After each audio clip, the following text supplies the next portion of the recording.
Okay, I put it do not disturb and let my daughter know.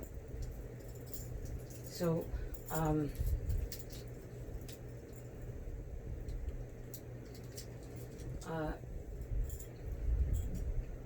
the police brutality doesn't start on the streets, and it doesn't end on the streets.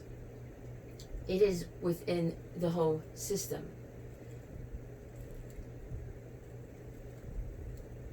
I have these initials BLESS, right? It's brave, love, and systemic stigmas. So this goes for all stigmas that runs through institutionalized systemic stigmas. It's the silence, and it's people being afraid to speak up. And this is what I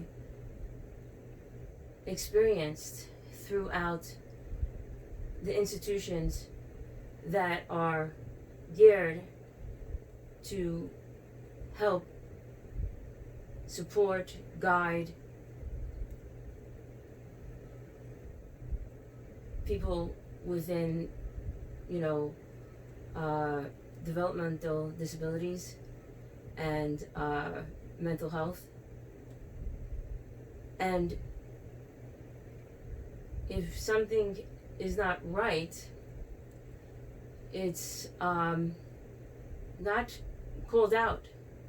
And this is the same thing that happens with, within the police.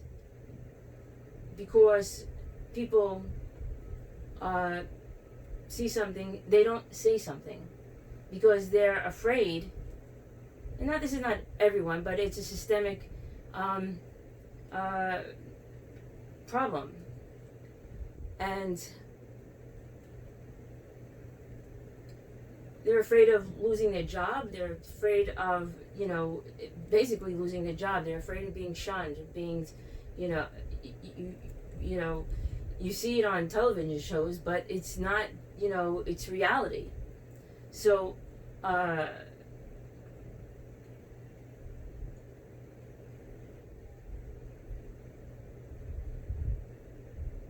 and this is,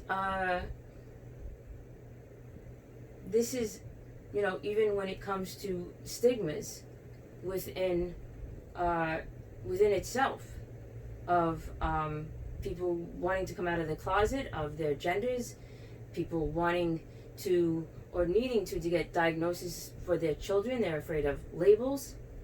The only difference, and it's a major, major difference, so don't get me wrong when I am, categorizing these together. They are all different on their levels of plateaus for individuals, but they're suffering for a person within themselves are prominent and disabling and disability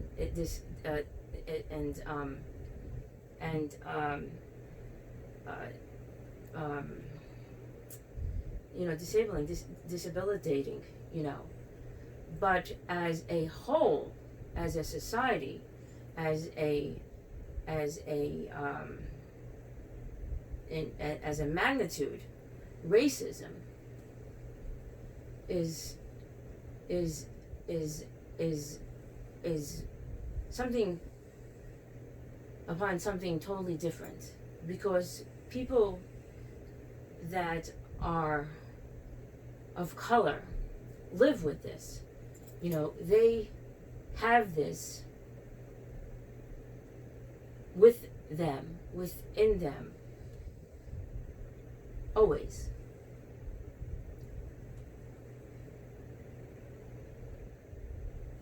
This is their skin. And mind you, this has nothing to do with their values, their morals, the way they were raised. This is a chemical within our body that gives them our pigment. It gives us, all of us, our pigment. So this is ignorance of people. But it has been embedded into our society, embedded into our laws, into our the way we govern. So it goes by our zip code. It goes, I mean, even listen to our politics today, okay, and the diversity. Listen to what people are talking about, defund the police. This is just a slogan that has now become a rhetoric between people that know and understand what people are talking about defunding the police. No one is saying to take, all money from the police and get rid of the police. They're talking about reallocating money and funds from the police and taking some of the money that goes to the police and reallocating it to other parts of the state, to the town, to the village, wherever it can be processed and used to help the community that is needing services where it is most useful to avoid these problematic issues where police are not necessarily required nor trained, and this would help the police even be less frustrated, less hours, less suicides on the police as well. But we have people that want, in positions that carry the responsibility to set an example and not talk about such nonsense that's going to be filtered down to people that are not going to be competent to understand what is going on here. So they're going to get angry and talk about all this other ridiculous, fabricated BS. And how patriotic is this? When people really know what we're talking about defunding the police. What really, the main issue and concept, what it really is talking about. Really, how patriotic. Oh, this is about, Americans. About all Americans. About all police. That some police are Democrats and some police are Republicans.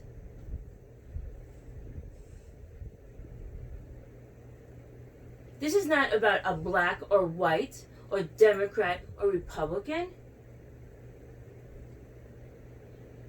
But we want to just blow it into a different perspective. We want to, uproar people, make them feel, frightened,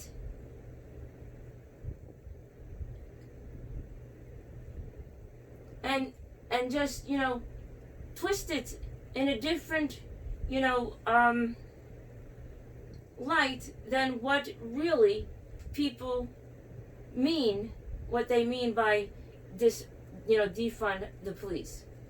Even Democrats that are in office have explained what is meant by defunding the police.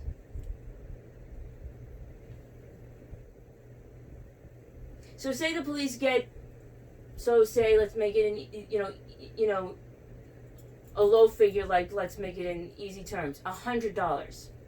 Defund, and that $100 goes for, police for giving tickets out, for walking the beat, for phone calls of all 911 phone calls, every single 911 phone calls. And I said $100. But we're going to slash those 911 phone calls and make another phone call number, okay, for different, like domestic abuse, okay? So that limits the 911 phone calls, okay? So instead of getting $100, they're going to get $75 because $25, so say, is going to go to the domestic abuse hotline because they really are not able to go to the domestic. So they're going to be different task force for domestic abuse. So we're defunding it, okay, by $25.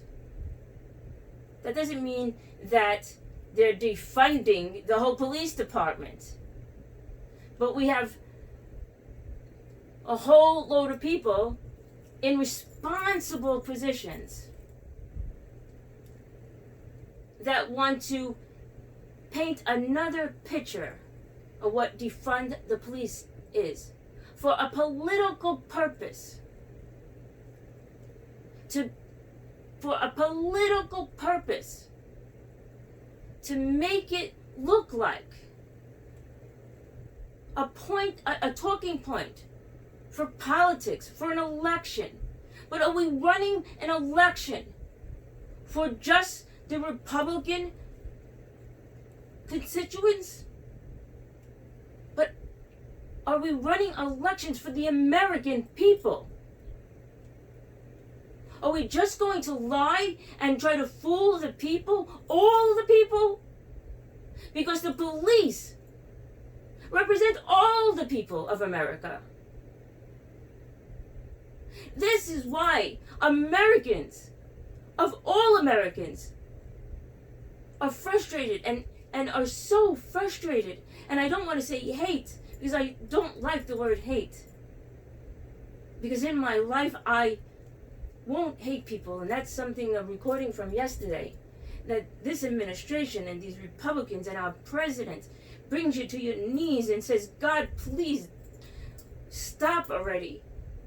And not God to stop, but it's enough, because you just can't tolerate, you just don't want to hate no one. And in my life, I've been given enough people, enough situations to just walk away and say, okay, let's continue praying. I started this with saying that recordings that I'm afraid to post because, I've melted down and showed anxiety. I have a recording that I haven't put out because I'm afraid, because I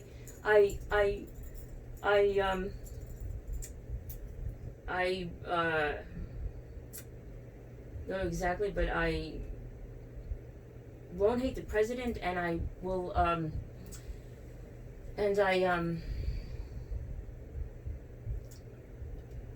yes, anyone has a comment that this suit is a little small. Yeah, it's actually a child's one, and I ordered it online a long time ago, and I never sent it back, so yeah.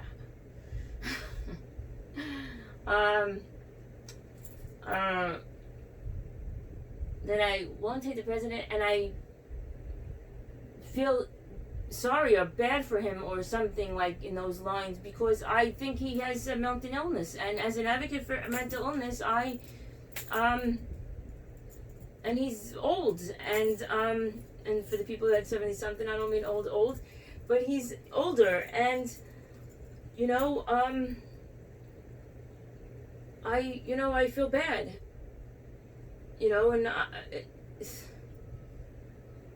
I just feel bad. I don't want to make fun of him, but it's gotten to the point where in some recordings I'm angry, I'm making fun of him, and not in a terrible way though, because I don't make fun of anyone in a terrible way, but you just feel this like, come on. But I'm more upset and angry because I think he just can't help himself, honestly, but I'm more upset and angry with the people that are just letting it happen, that they just, they could stop this right now. And honestly, they probably have a better chance maybe winning and continuing as a Republican Party in 4 more years. I don't know. They might actually lost that chance, honestly. But months ago. I have recordings, if I ever get them all up, that it's saying, actually, I think that was way before the coronavirus, that saying that they might have a chance. So,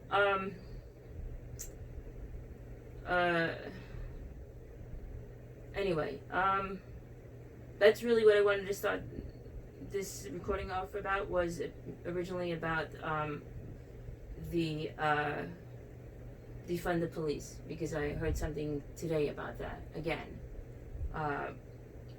because that was what they were talking about, because the whole thing with in Portland and the federal police and all this,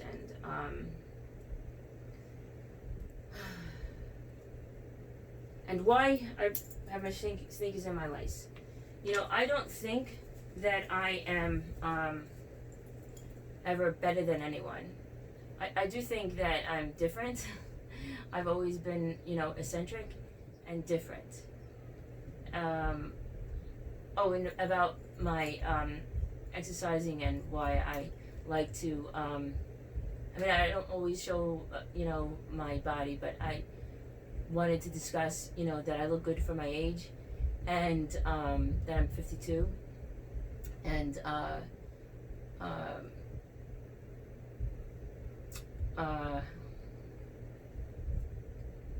and I take good care of myself.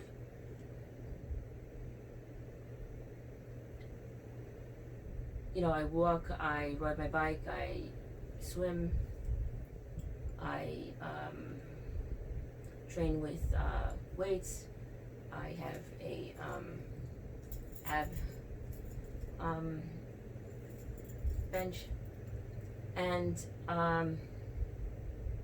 it takes you know, it takes discipline. It and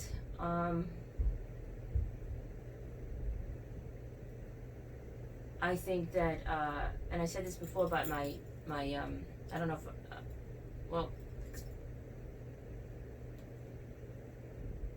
I don't know if I should say it again, or I'll just combine them together because the phone rang. But I'll just, you know, quickly mention it.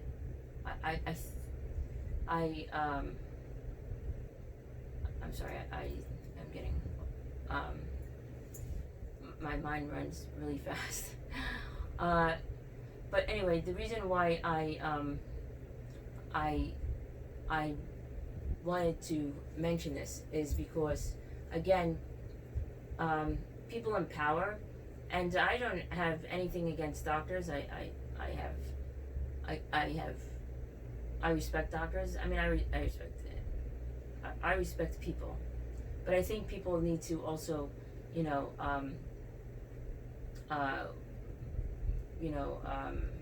when you get to know people, I think people need to also acquire respect, you know, earn respect as well. Though even if they don't earn my respect, I would still show them respect because they're a person. And I also believe in respecting our elders as well. But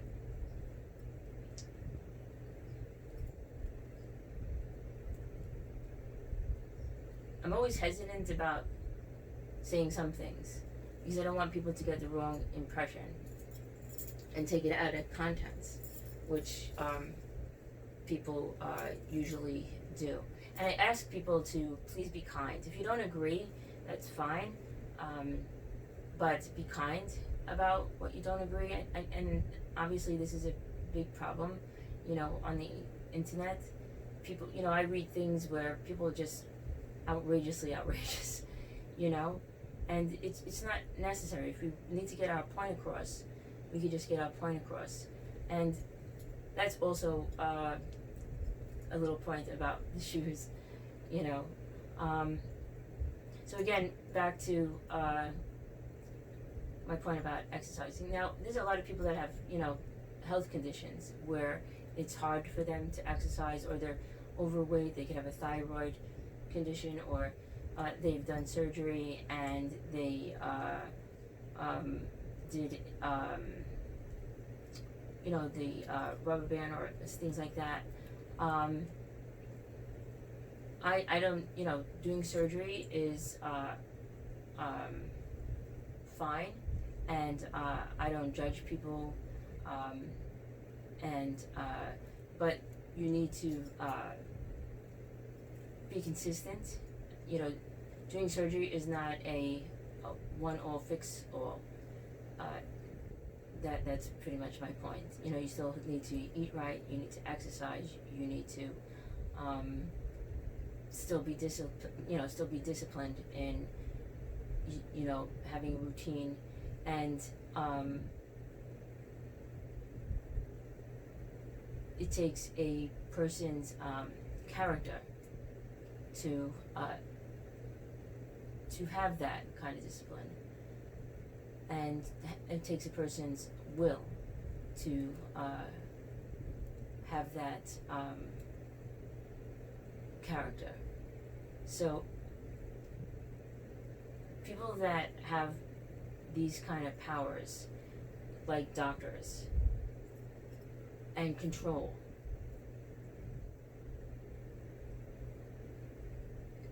they sometimes, or some people, don't realize the extent how they can be hurtful and damaging to people's you know, self-esteem.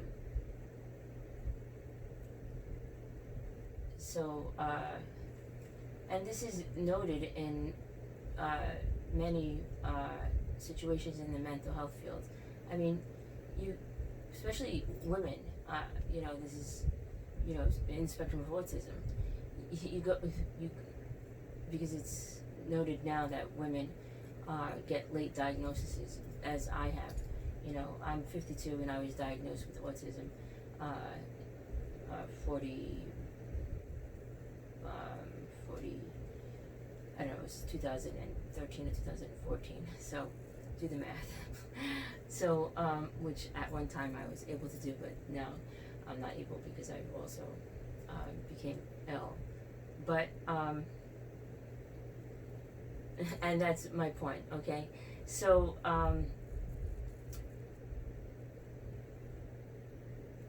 I went to this one doctor, and she asked me my history. My first time I went to see her, and no, I haven't seen a doctor in a while because I had that incident again that for $8.10. So I hadn't seen a doctor, and then there was another thing, and then one day I will get that off. And when things happen, you know, you just don't want to keep talking about it, or you just, because they're just outrageous. So, and this is where I probably won't want to post this because it makes me look like something's wrong with me, and there's nothing wrong with me, except I'm different, and different makes people treat you different, okay? And that's my point, you know? So, so this is why I identify with racism. Though again, I can't say it enough that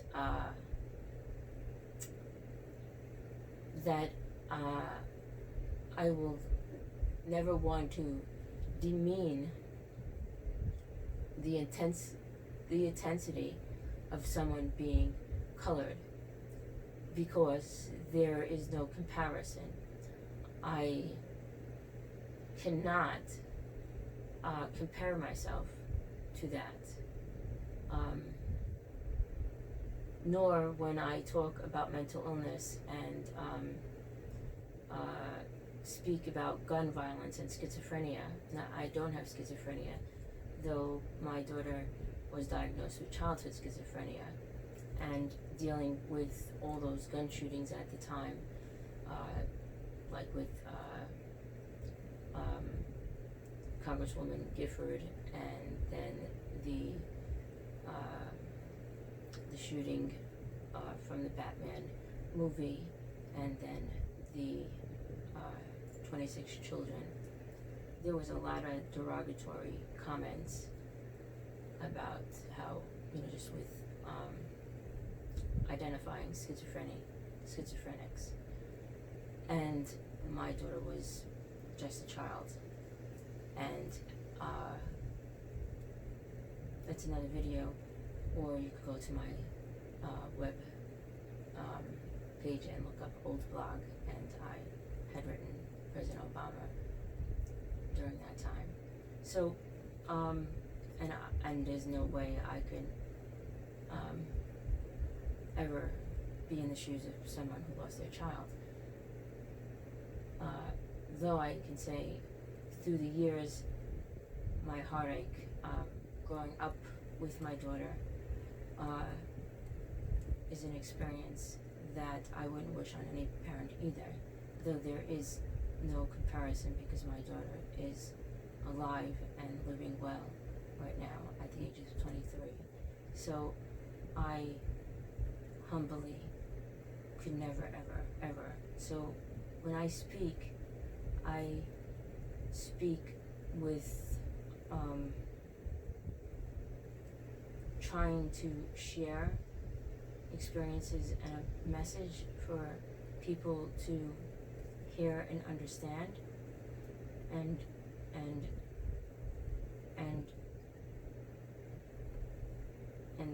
I'd like to say the word learn and grow, but not learn from me like I know better, because I never want to come from that place, because we all learn with each other, not from each other, and that's how I have always approached things as an educator, through my daycares and through my martial arts school. And that's, I think, the best approach. Matter of fact, I was writing something yesterday. I was reading something about TCs, and I grew up in a TC, and that philosophy is learning from each other, as well. So, anyway,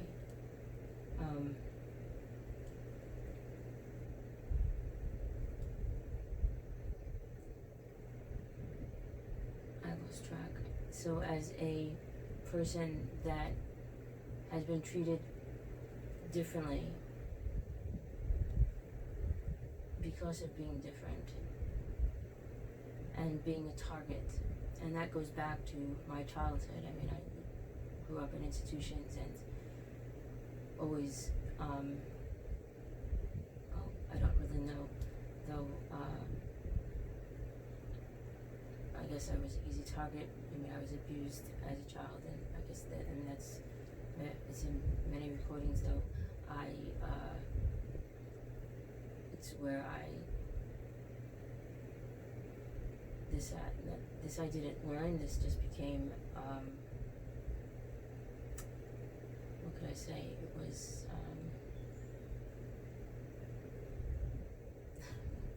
it wasn't like a light bulb. It was, well, I could say it was like a God's blessing, but it wasn't like that either.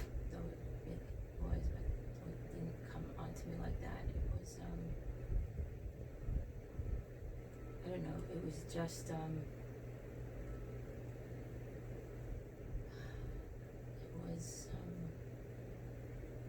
don't know, it was just like an understanding. I just felt that,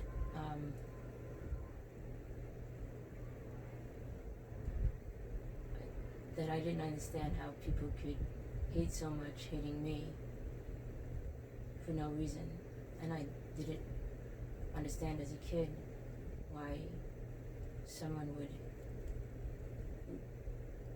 who would beat and hurt me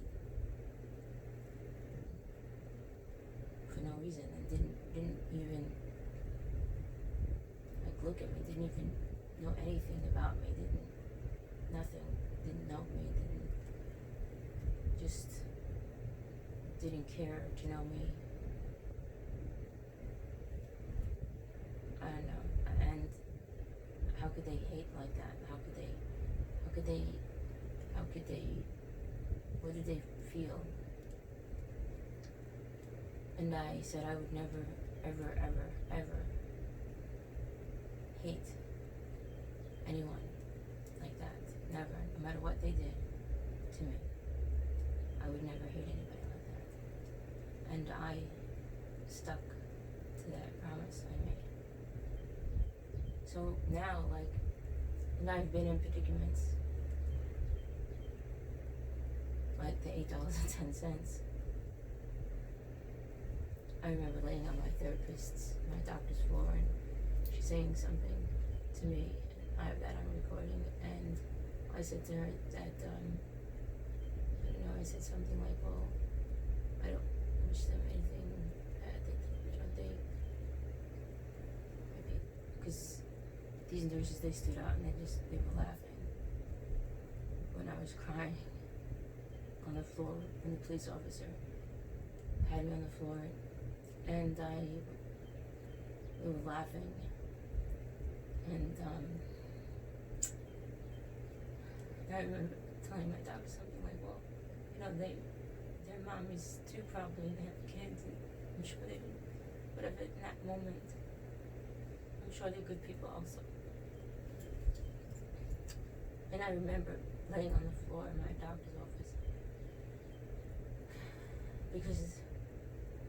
but then when you think about it, like, even now I'm thinking, like, that day when I laid on the floor, I remember being so upset because I found out that why the doctor discharged me was because the nurse said that I hit her, and I never hit her. So she had enough time later on, or maybe she never said that, maybe they just decided to say it, the administrators or whatever, I have no idea. Anyway, this was not what this recording was supposed to be. This is why I never said that.